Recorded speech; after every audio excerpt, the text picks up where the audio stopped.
in Pittsburgh. And it's arguably a good problem to have, arguably a bad problem to have. You have Kenny Pickett, first round pick, Pittsburgh boy. People love him there, it seems like. Got hurt. Mitch went in. No one liked Mitch. Mitch is gone. We don't care about Mitch. Mason Rudolph has been with the team longer than any of the three. He's the only one, I believe, who was there when Ben was there. Yes. So he's the only one who has ever learned from Ben in that capacity. So and obviously you like Kenny, but is there a situation where next season the starter for the Pittsburgh Steelers is Mason Rudolph? See, the problem is I can't see it happening, not because I don't want it to, because look, I love Kenny Pickett, but I do agree that I don't think he's been playing up to par. I think, honestly, I mean, he hasn't played, and he hasn't really played like December football this year. I mean, he got hurt in the Arizona Cardinals game, but like he looked better last December than he has most of the season this year. And that's kind of unfortunate. It's really sad. And I kind of expected a lot more from him going into the season. Like he showed a lot of promise in preseason. There was just a lot of, just disappointment. And the thing is the one thing I know about Mike Tomlin is it will really depend on a couple of things because Mason Rudolph has to be re-signed. Will they re-sign Mason Rudolph? Oh, Mason Rudolph had a good game. Will he finish out strong? Will they even consider re-signing him, or will they pick up like some random second string to mentor Kenny in the offseason? I mean, I'm not saying this is like because Russell Wilson would want to start, but there might be somebody out there that's like a Russell Wilson who might get let go that could be a really good mentor to Kenny Pickett. That, kind of how Ben was to Mason. Mason never got to that point. But I'm pretty sure I'm gonna have to fact check myself. I'm gonna look at this later about Mason Rudolph because there's an interesting thing with Mason Rudolph when it comes to playing Pitt, which is like a college thing. But I'm gonna add that in like later whenever I can. But Mason, he always showed the promise, and Steelers fans were really excited to have Mason start in 2019 when Ben went down. Because I feel like a lot of people were frustrated with Ben starting for so many years, and it looked like he was like regressing rather than like progressing. Like even though he was old, he wasn't showing like that. He was showing for his age.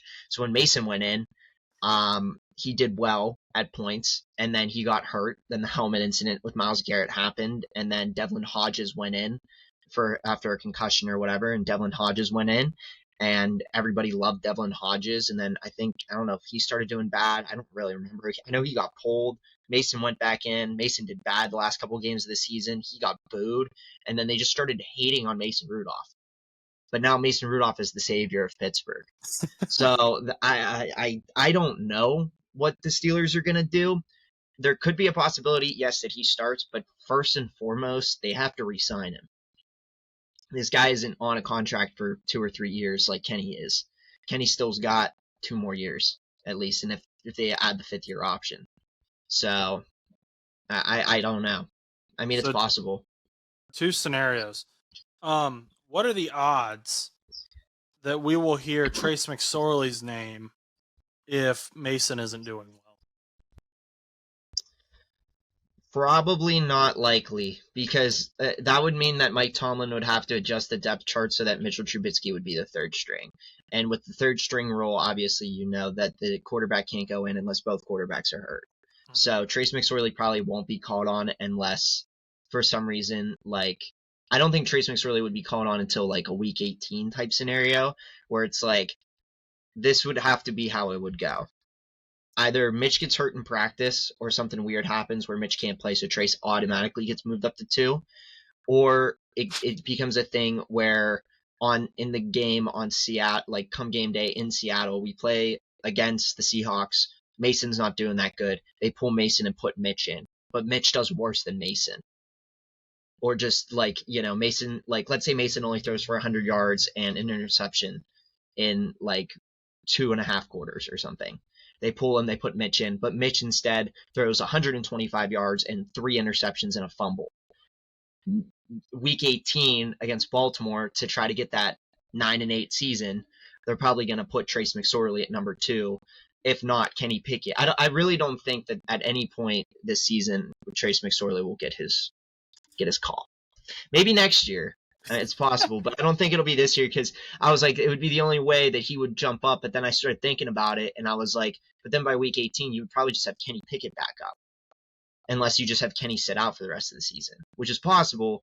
But I don't know. I don't really think there's a scenario at this moment where Trace McSorley would go in unless both quarterbacks went down.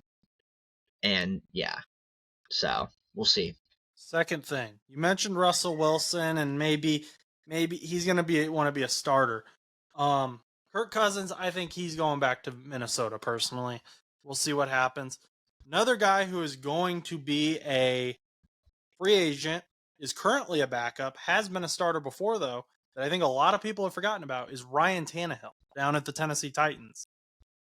Is he a guy you think Pittsburgh fans would embrace? Maybe. I don't know what kind of quarterback the Pittsburgh Steelers are looking for. I don't know what the fans are looking for at all. I mean, I personally wouldn't be opposed to it if it helps train the future, like a Kenny Pickett for the future. But the problem is I don't know if Tomlin has ever been put in a situation where he's ever had to develop a quarterback from scratch.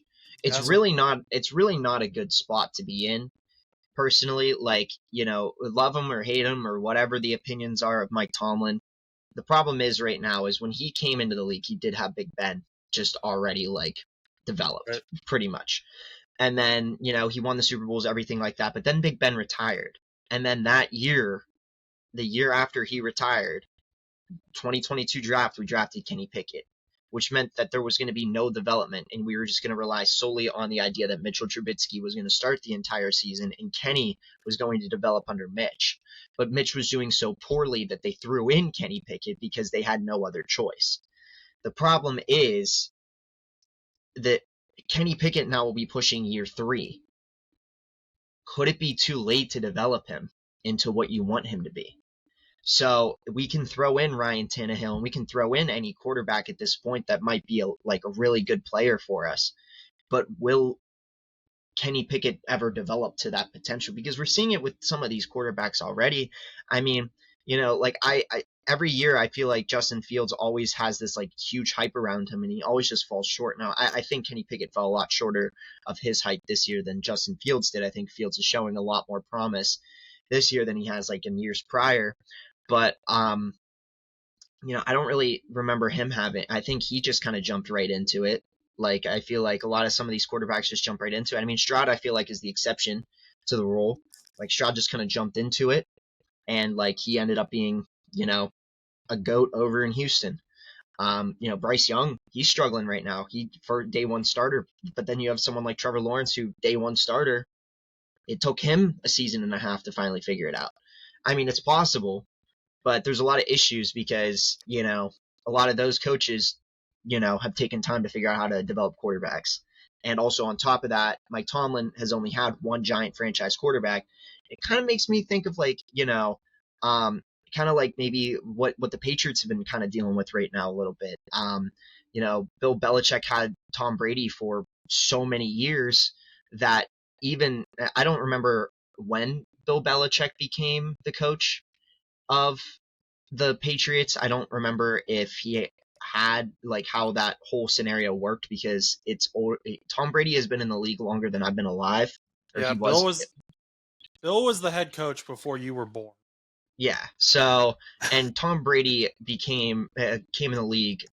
And he's been in the league before he retired. He had been in the league for 23 years, and I'm only 21. So he's him being in the league is longer than, so I don't really know the entirety of it, but even whether you put into a scenario of, and maybe we can check this and see when Bill Belichick, so Tom Brady got drafted. They both came in on 2000. Oh, so they both came in at the same time? Yes. And then Drew Bledsoe was the quarterback at the time before he got injured. Yeah. So, and then the whole thing happened. So, I mean, it's one of those things, though, is like, I mean, Bill, if they both came in at the same time, then there really wasn't a whole lot of development needed, because then Tom Brady ended up starting to do well pretty quickly on. Obviously, there's some development there, but it's almost like, the learning, the strength of maybe developing a quarterback or knowing how to develop a quarterback kind of dwindles over time, because you've had such perfection of like 21 seasons, with the Patriots, and then that's why, like, all of a sudden now, you're without Tom Brady and you don't really know what to do, and you're kind of in shambles with Mac Jones and stuff like that, and you're just struggling to flip around quarterbacks and stuff. And this might be what's happening with the Steelers. Tomlin had Big Ben for most of his, career. And then now finally, right around the same time that, the Patriots lost Tom Brady, like not identical, because Tom Brady ended up going to Tampa Bay in the 2020 season, going for the 2021 Super Bowl.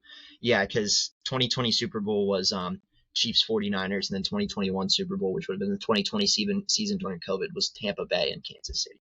So, but it does, but like at that point, it's like you kind of wonder if you lose that development, like how to develop a quarterback properly. And it kind of concerns me about the Steelers, because I don't know if Kenny will ever develop to that point, because I don't know if Mike Tomlin ever really knows how to develop a quarterback.